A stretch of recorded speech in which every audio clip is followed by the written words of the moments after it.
Welcome to Your Next Best Step with Brek the locker room for purpose-driven leaders.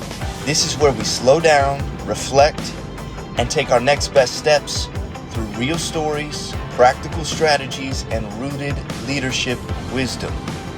Remember, the best leaders need a coach in their corner. All right. Well, welcome everybody to Your Next Best Step podcast. This is episode 4. Thanks for joining me here in the locker room, and have a special guest, longtime friend, and somebody that we've had the chance to work together in coaching over the last few years, and just love having Scott Traylor in the locker room on the podcast today. So Scott, welcome to the locker room, man. Glad to have you today. Thank you, man. Glad to be here virtually. I spent quite a few hours on site in the locker room with you. It's been fun. You know, I always kind of preface it's the locker room by day and it's the lounge by night, right? There you go. And then today, first episode, we're sharing a cigar. It's a common passion and delight that we both share together. I don't know about you, Scott. I'm smoking Olivia 5. What is that? Series 5. 5. Oh yeah, I love those. Those and it's got a little torpedo.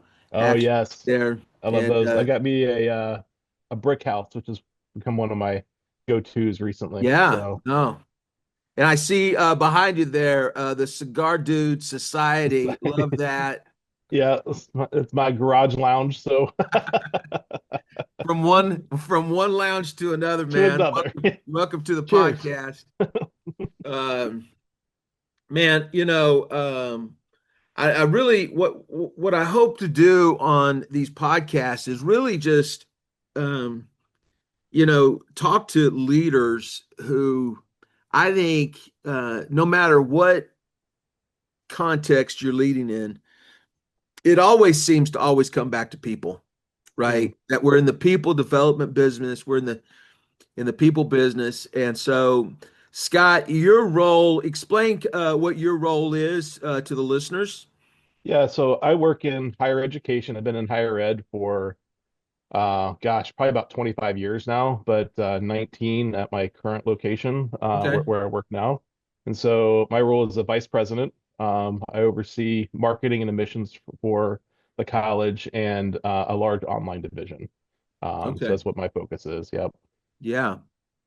Just a little context. You've got how many people are kind of under your kind of realm of influence as you direct them? Yeah, so the largest part of the team is our online group. So that's about 350, 375 now. So that's the bulk. That's the bulk of it. So probably about, when you roll it all up, probably about 400.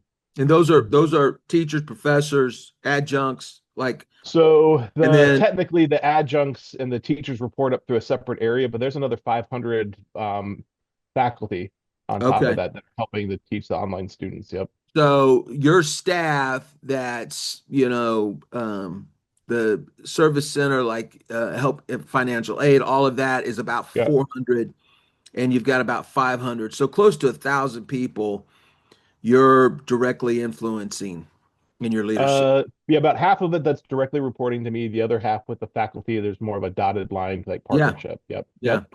Wow. And we've had some great conversations, and you know, this is 3 years that we've been working together. Started with just you and I, and then working with your executive team. Now I'm working with mid-management, doing some one-on-ones with some of those, and so I've grown to love your team and your staff. They're fantastic folks, and you're doing an incredible job of leading them. So Scott, let's kind of go back when we first started working together, what caused you to think that maybe coaching and some help in leadership development? And I always kind of preface it this way: if we have to pay attention, we have to lead ourselves better if we intend to Hmm. lead others better, right? Yeah. And the hardest person to lead is me. Like, Right. and it always has been, and it always will be. Yep. Uh, and we can't lead ourselves alone. We need help in that regard. And I know that you've had mentors, you've had friends, you've had peers, but why was it that you stepped into in thinking the importance of having a coach? Well, at the time, I was in a transition from a like a director level to a vice president. So, Okay. um, and I think I realized at that time that my need to continue to grow and develop wasn't going to end, right? Like if anything, Mm, I was taking on more responsibility, um, and care of more people, and I needed to make sure I had somebody, in my corner that was helping me see things that maybe I wasn't seeing. yeah. A safe place where I could talk through some challenges and, learning some frameworks. Because I think one of the things you've really brought to, I think our sessions have been these different frameworks that you've picked up along the way that have been Mm, super helpful. But what I didn't want to be is what I've seen in my over the course of my career is there are people that step into leadership roles that they're good for at the time, but oftentimes the organization will pass them by mm, because they've kind of stopped investing in themselves, yeah. and the needs of the organization change. And I didn't want to find myself in that spot. And Yeah. so I really wanted to be forward thinking, thinking about the future, thinking about, being able to bring as much value to the organization as I possibly could. Yeah. So when we first started, I mean, that's really good. And I can appreciate that. I think, leaders are learners, right? And we have to have a growth mindset in our leadership. And one of the things that when I start with somebody, and we always kind of start with this question, it's kind of I always preface it, it's a courageous question. But it's this: are you willing to ask the question, what's it like on the other side of me? Dot dot Mm, dot. Really? What does it look like? What does it feel like? What does it sound like? And that you have to have a posture of curiosity. hmm. And you and I both know leaders who are kind of at the top of the food chain, and they don't have to ask the question, Hmm. and they can just kind of operate as they want because they don't really, it's their show, right? But what happens is if you're not curious about what's it like on the other side of you really, then if you're not willing to ask that question, this is what I know, is that you don't have your own best interest in mind, Mm, and you don't have other best interest in mind. The people who are counting on you, the people who love you, the people who want to work for you, want to work with you. And so there's this intel, there's this gap between what we think it's like and what it is like. And the yeah. and the quicker and the shorter that gap is, the narrower that gap, the better we are at leading and our organizations, our families, whatever it is, um, it has a chance to flourish. It can really grow. So I know those were some things that first, right out of the gate, we started working on. And so I think one of the when we asked that, what was, you know, talk to me about what that felt like, and the ongoing, because we changed. Who we were 3 years ago is not who we are today, right? Yeah, I think when I started reflecting on what's it like on the other side of me and started asking some of those questions of my team, um, it didn't feel great. I'm just No, gonna be it honest with doesn't. you. It It, you doesn't. know, it No. didn't feel great. I think what I realized was that I was approaching leadership more about me Mm, and what I could bring to the table, and it was about trying to trying to demonstrate confidence that I had everything together, Yeah. and right. And so I think um, what I've learned over these last several years with you is, I think you gave me the hat of BC leadership, but it has be curious on it, Yeah. right? And so I've definitely have learned that leadership is more about huge sense of humility, Mm, right? Because we don't know it all, mm, and just the need to ask a lot of questions and better yeah. questions, Yeah. and just slowing down, you Yeah. know. I think that's been probably the biggest change for me, and being okay with not having the answers. Yeah. And by not having the answers and asking the questions, you're allowing those that you're leading to step in and fill the gaps, and they feel good Mm, about that. And so it's a huge motivating factor because then it's not about you, it's about them. right. When I was going through, I was getting my master's in executive leadership and consulting through the Townsend Institute, and Dr. John Townsend, um, the like our first conference, our first meeting together corporately in this group, he uh, he says that after 40 years of working with leaders, here's the one thing I know, that the thing that every leader needs most. And man, I was like, oh dang, this is going to be good. So I'm taking notes. I got my notepad down, and he goes, the greatest, this is what I found over 40 years. So I could be wrong. He always prefaces it that way. I could be wrong. But my experience is the greatest need of leaders is to need. Mm, And when he said that, I kind of dropped my pen, and I'm like, that's it? That's what you got after 40 years, is that leaders need to need? And I didn't completely understand or buy into that, not that day, and not mm, necessarily the first week, but the more I have thought and the more I contemplate and the more I for my own self and for leaders like yourself, and when we think about having healthy cultures in our organizations, mm, um, I can't argue with that. yeah. This idea that as leaders, we have been taught and been told that we have to be the answer people. We got to have all the answers. We got to show strength. We can't be vulnerable. Like, and there's a difference between need and needy, Yeah. right? He didn't say the greatest need of a leader is to be needy. That means needy means I don't want to have to carry the load I'm responsible for. Scott, will you carry it?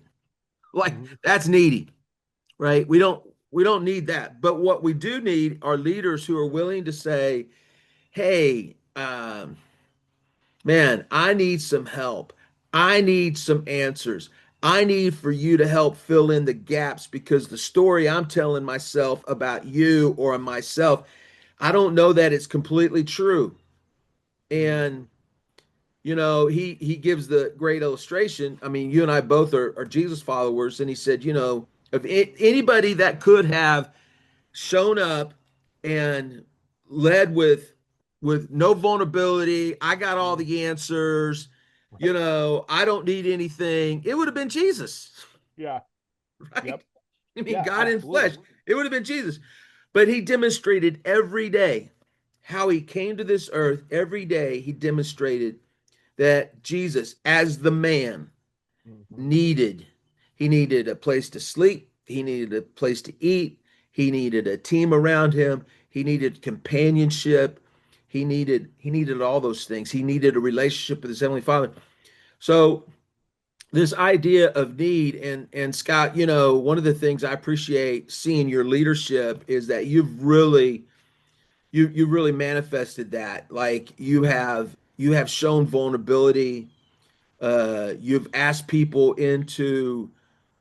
you've asked people to come in sit at a table that necessarily didn't Yep. need to sit at the table. Hmm.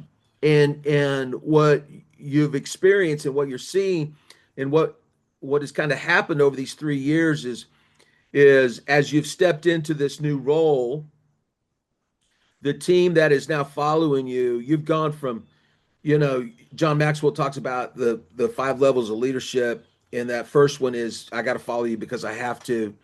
Yeah. And then that next one is I got to follow because I want to. And then that next level is like really inspiring because you're the investment. You're investing in people. And I see that in you. Um, talk to me about, let's go back and during that time of that transition, we're just coming out of COVID. Yep. Seems like a lifetime ago. Yeah. What was the state of the union as far as the team, like that you were now stepping into a new role, vice president role? You'd been a Yep. director there for many years. Now you're vice president, Right. and man, coming in a very vulnerable season. Yeah, so that was right at the start of the Great Resignation. And so Mm, as soon as I stepped in, I had some key players leave on the marketing team. So there were some huge holes there as we were in the middle of doing a complete rebrand of the college or yeah, of the college. And then just in the larger part of the online division, we were seeing just massive amounts of turnover.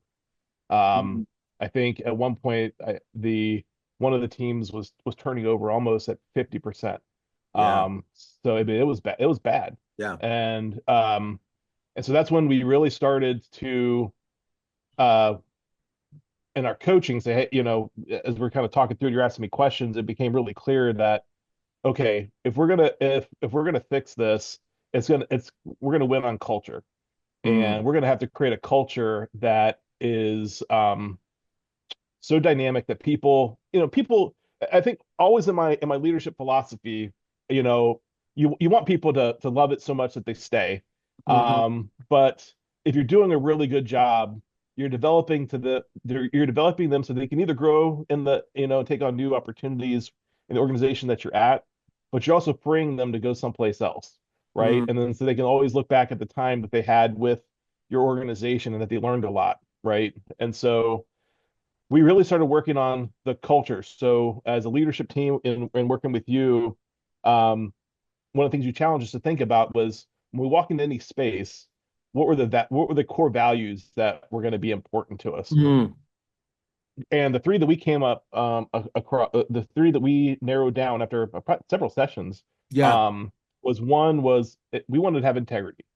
Mm, Just when we walk in, we want people to have, to have integrity, that there's a level of trust because we were committed to that. The second one was that we wanted to be collaborative. mm. In the past, some teams that have been on internally, that there's some, just like we're all humans, right? Yeah. There's frustrations and there's lack of trust and we're worried about our own goals and things like that. And so we wanted to be collaborative. And the third one was we wanted to be accountable Mm, to ourselves, to each other. And that was the foundation of, when we started, that it started to change with us, right? And mhm. so Yeah. as a leadership team, we were committed to that. We talked about it a lot. We were celebrating scenarios where we saw it lived out. And then so the next step was, how are we going to solve the turnover issue? And again, it's a culture thing, right? That Yeah. those teams are feeling burnout, and when you had that many people leave, the workload didn't go anywhere. Right. It just get more less people had to take on more work, and so um, we came down to the two words that everyone matters. Mm, And if that's true, what does that mean? What does that look like, as we're, interacting with staff and so what does it look like in the new hire experience as we're recruiting mm, people? What does it look like as they're onboarding? What does it look like in moments of, where there's a family tragedy or there's a new employee had a baby. What does that look like? yeah. And so, and so we started focusing on things that we could and listening a lot. So that whole idea of Yeah. being curious and asking questions, we did a lot of surveys, focus groups, and we came out with several things that were really important to the staff. Yeah. And we're able to bring those back. So we have a thing where you spoke, we listen. That's one of the things our senior leadership team at the college really holds dear. And so we always try to make sure if we're asking the question, we were able to do that. And so um, yeah, so that's been the big Yeah. focus is really just about people. Well, and I remember us doing that, and when we asked the question, "What's it like on the other side of me?" That can be used in so many various scenarios. So, what is it? So we asked. I remember us Yep. asking, what's it like on the other side of working for us, Yes. right? And what does it Yep. look like? What does it sound like? What does it feel like, right? And so you guys started asking questions, being curious, and then because of the values, and I'm a big proponent that everything depends on trust. Right. Like everything grows out of the soil of trust. And when the soil of trust is hasn't been watered, when it's dried up, when it's lacking nutrients, Yeah. it impacts everything. So the Right. fact that you wanted a culture, but we often say, just because it's on the wall doesn't mean it's down the hall, right? Right. So how do we make sure that what we say the values are, and this happens in every organization, churches, schools, whatever, Hmm. that the values that we've really worked hard on, Yeah. and then when I go, hey, well, what are your values? And then you go, oh, let's see, where's that, you know, then Yeah. those aren't really values. They're just words on a Right. wall, right? And so Right. one of the things that you were really keen on is to make sure that these values of being collaborative, of trust, of Hmm. that you made sure that hey, if those are the values, then they people have to feel those things, right? We Right. have to do those things. So when we think of, when, and I remember us literally up at our conference room 7, and we had gotten to this point, like, well, what is it, Scott, that you want everybody to feel who's driving into work that day, who's jumping Hmm. online? What do you want them to feel? And I remember you saying, I want them basically, I want them to know that they matter. Yeah. And I know that seems like a simple thing, but that's easier said than done, right? Right. Yeah. It doesn't mean that you can't, you got to have hard conversations. It's a business. But when at the top of the food chain, when people are going, we've got to make sure that everyone knows that they matter. So Hmm. that is grounded, that is value oriented leadership versus Right. transactional. Mm. Right. And so we talked Yep. about this idea. We don't want it to be transactional. Well, we'll just get somebody else, somebody else can fill that. Like, no, No. um, it's a harder way to lead, Mm. Yes, right? it is. Because you have to, what, slow down, Yep. gotta listen. I think I do something about You gotta, it. yes, You actually got to do something about know it. it. Doggone it. Yeah. How I have would, you seen, like, what are some instances for leaders yeah. who are listening? Like, man, that seems like so simple, but how has that manifested? That core value that everyone matters. How has that caused you to lead in the last 2 years since you kind of came to that? So I think um when it comes to look, any place you work isn't perfect, right? And Right. so we're always striving to develop based upon this idea that everyone matters, to develop a really strong culture. And in terms of how it's changed how we've led, I think it's caused me to slow down, Hmm. um, and try to think of these different moments of truth, where we can step in and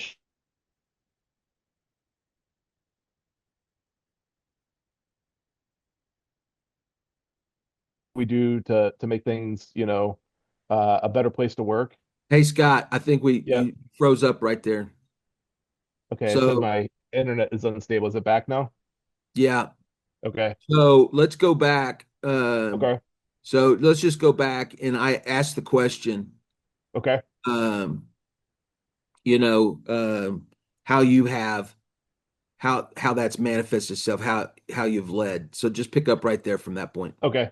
Yeah. So in terms of this idea that everyone matters and how it's impacted how I lead and the culture at where I work, it's number one, I think we start most of our meetings thinking about, what does that look like? And in our kind of on our agenda, we at the very top of our weekly agenda when we meet as a leadership team, we have everyone matters there, and we have those Mm, three core values that we have for our team. There's other ones for the college, but yeah. how is our team going to step into that?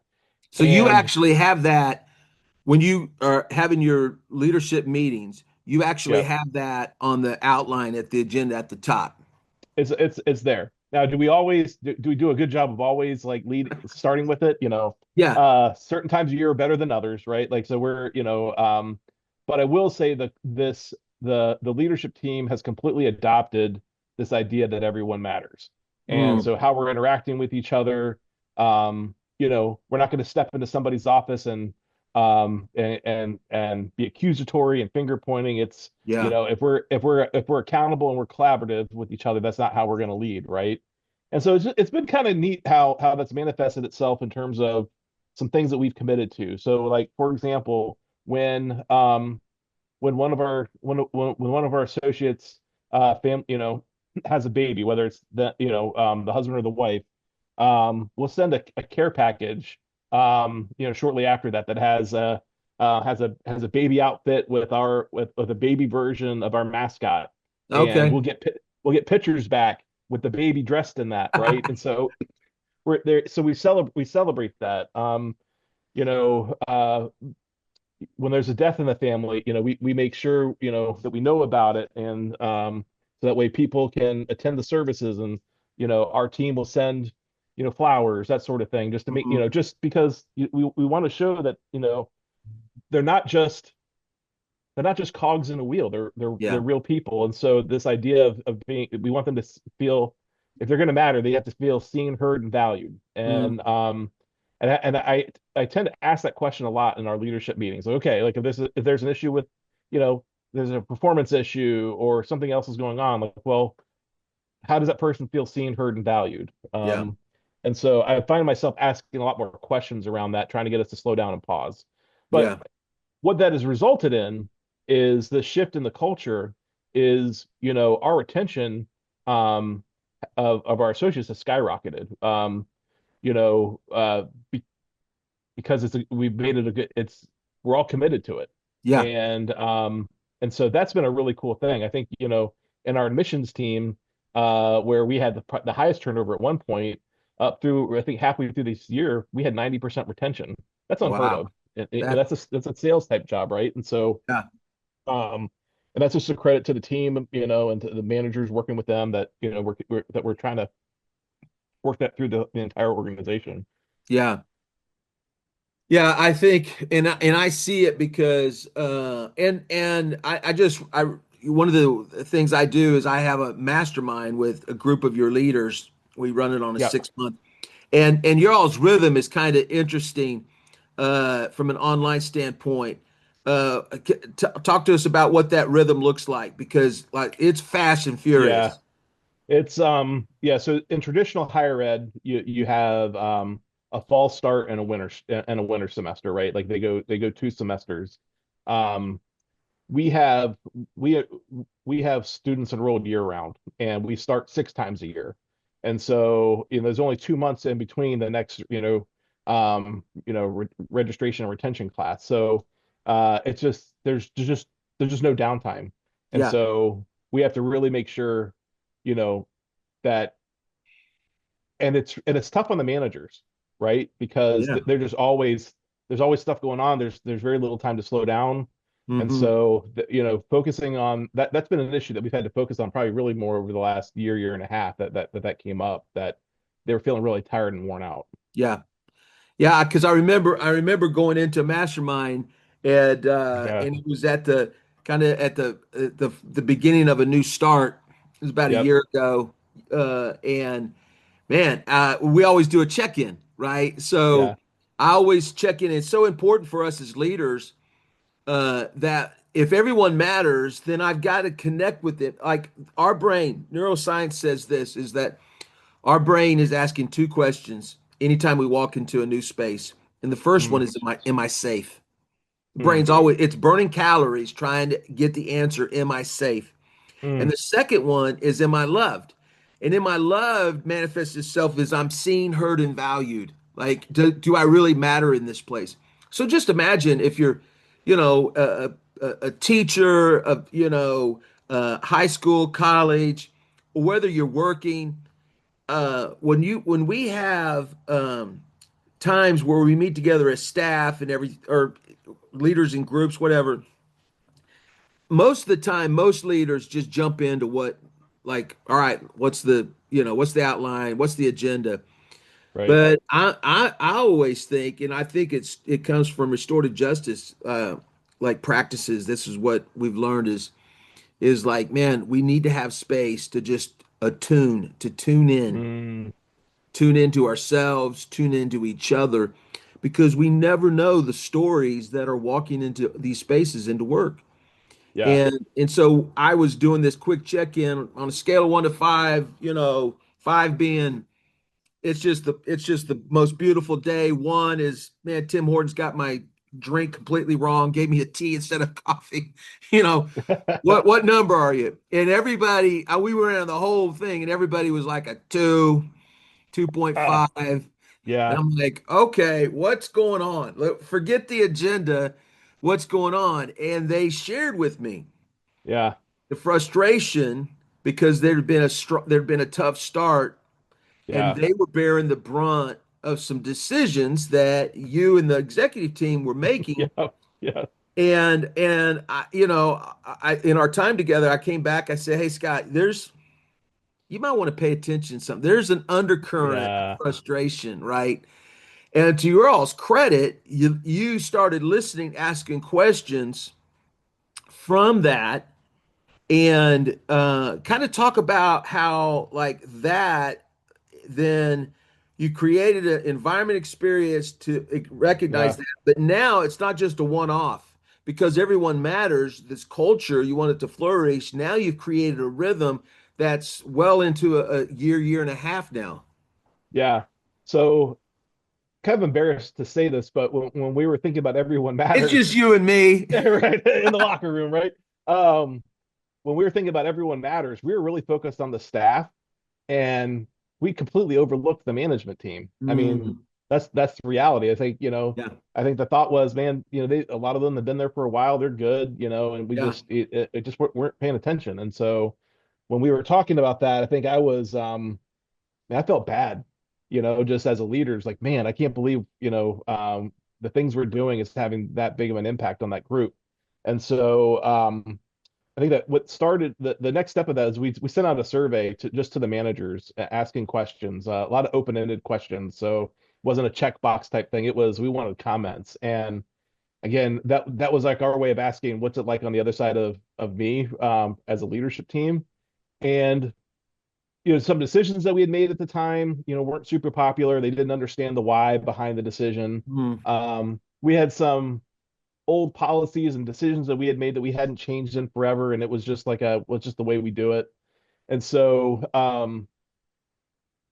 we identified some of those key issues. So I think at the time the managers I think we're only allowed to work 1 day remote. We allowed them to work 2 days remote because we're in this like more of a call center environment. So we could do that. We had more of a casual, you could wear jeans. Actually, that was made I think earlier, but and so what we realized though is that they needed to be poured into. They just needed some yeah. time just to slow down. And so we created an offsite experience, an offsite retreat, that we did for an entire day, at a hotel, conference, like a event area, and did some training, and like, but a lot of listening and trying to continue to pull Mm, things out. I think when I stepped into that experience, I had a few things to say just about what we heard, and hey, we're committed to doing this, and you're gonna hear some things as a result that we can give to you right now, and started the conversation. And so, but we made it a big event. Like it was, yeah. I mean, the space was, was great. It was fun, and so that resulted in you know what, we need to do this a couple times a year. And Mm, so we have a rhythm now where we do, I think, two of those in Buffalo, and then the college does this larger event in the fall. And okay. so now we have three experiences where Mm, we're just pouring into them.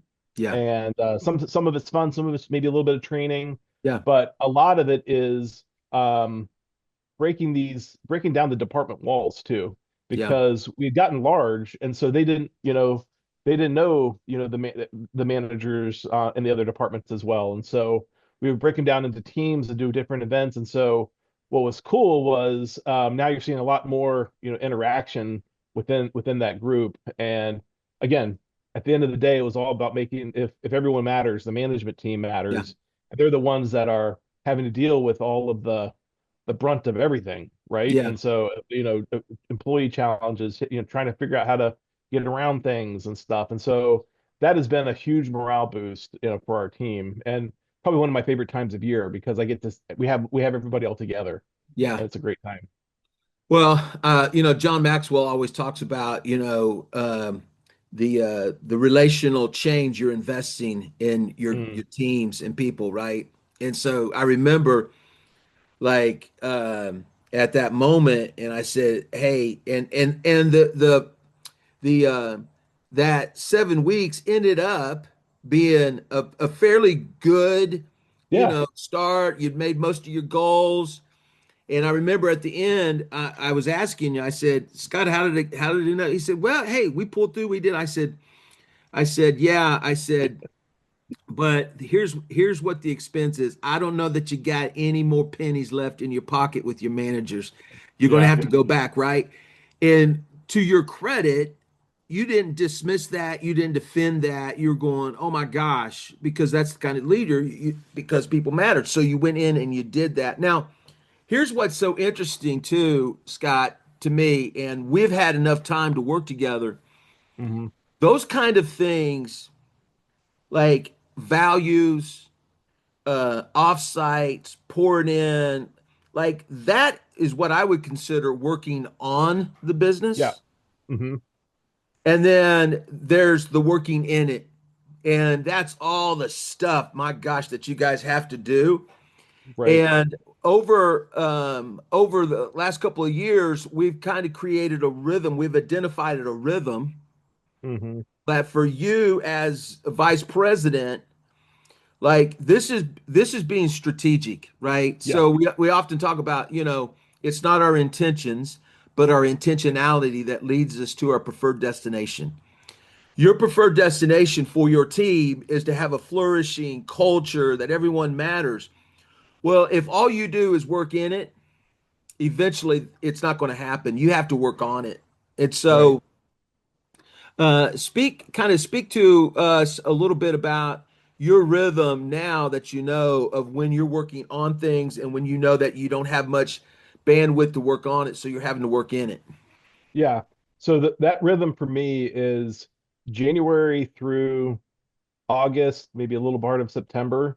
That's more of when I have the time to work on. So in January, that's when we're casting the vision for the year, right? And all the work has been done to get everything in place for the year. And so we'll do, this past year we did an offsite retreat in I think in mid to late January, kind of casting the vision where we're going to go. And there's more time for uh, thinking about how are we doing with the culture.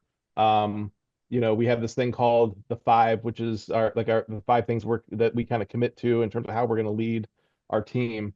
And we have the time to do that then. Once I get into September, middle of September through the end of the year, now I'm working in.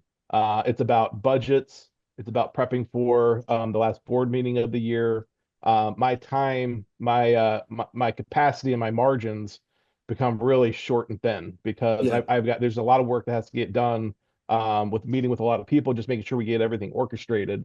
And so, yeah, I think understanding that there's that last quarter of the year, my head's down. I don't, trying to work on the culture is probably realistically pushing things forward that way. It's not, that time's not going to happen then. But I've yeah, got the other 3/4 to do that, and Right. that seems to work well. And I think Yeah. and I think the team understands that for sure. Hmm. Yeah, it's really good. I think, for us, for leaders, no matter what it is, organization you're leading, there's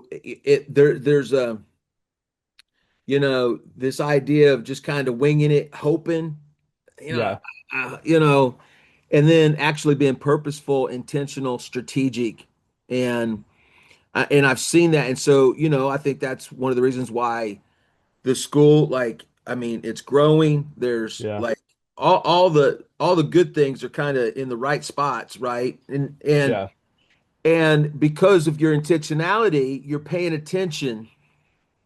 And we always talk about pay attention to what you're paying attention to, right? And right. so Yeah, you're paying attention to the right things, to the right metrics.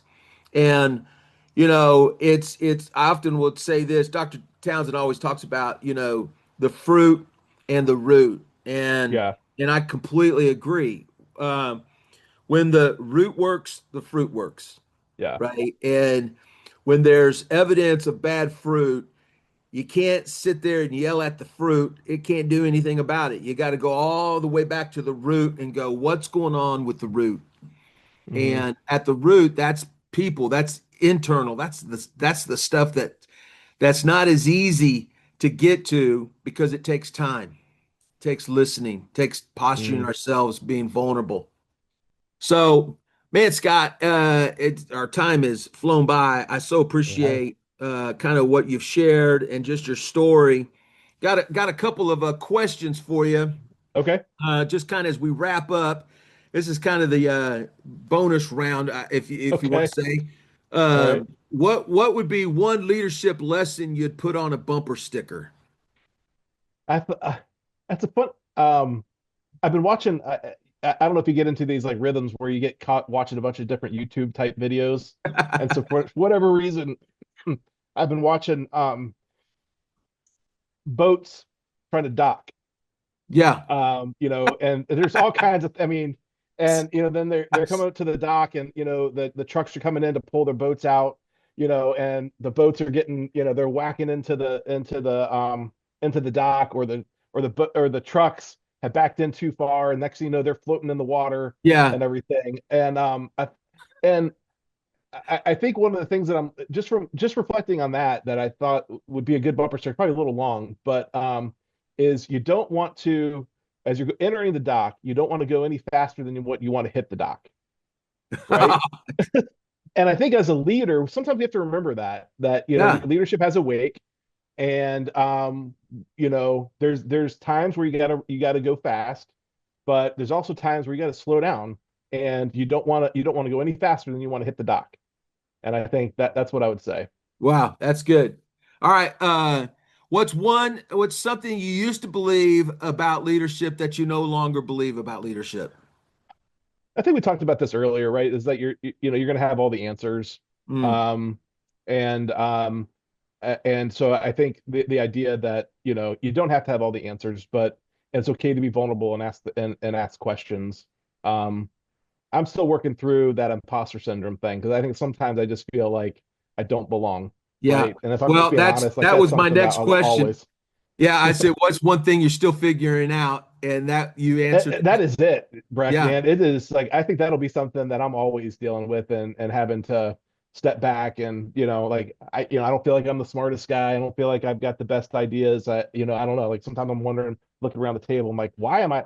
How did the world did I get here? yeah, And so, but the fact that God's given me talents, He's given me yeah, opportunity, and so I have to step in. I have to step into that. yeah, for sure. What would be your leadership walk-up song when you're walking up on stage and all the wonderful people that you're working for and working with? What would be your walk-up song? So I just like the song. I just like the music to it. But so I'm originally from Virginia, so I'm gonna pull. So I'm not a huge college fan. I'm Yeah. more NFL, but I just love the intro of the Virginia Tech Hokies with Enter Sandman. Oh, Um, like that lead, like just the intro of the music. It's kind of like what? it's building, it's building, and you're trying to get there. I Yeah, don't know. I just think that song is really cool. yeah, that's So great. That's cool. Well, man, what would be one final word you'd say to somebody, some leader that maybe feels stuck or uncertain in their leadership role? I think it's the title of your podcast, Your Next Best Step. Mhm. I think, it would be just figure out what is the next single best step you can take, because you're not going to get from A to Z in one foul swoop. Yeah. It's a series of thousands of steps. Mm. And when you break it down to just the next best one, whatever it is, I think it doesn't seem so overwhelming, Yeah. you know? And so we can take that into anything, our relationship with our family, with our wives, our Mm. kids, how we lead. There's always one next best step that we can take. And I just think that's what I love the title of your podcast. Yeah. Man, that's good. So good. Well, Scott, thanks for hanging out with us. Cheers. Cheers. And, man, hey, thanks for joining us on Your Next Best Step. If today's conversation helped you take your next best step, share it with another person. Share with a leader who's ready to grow. And remember, clarity fuels confidence. Confidence moves you forward. So keep leading with purpose, and we'll see you next time.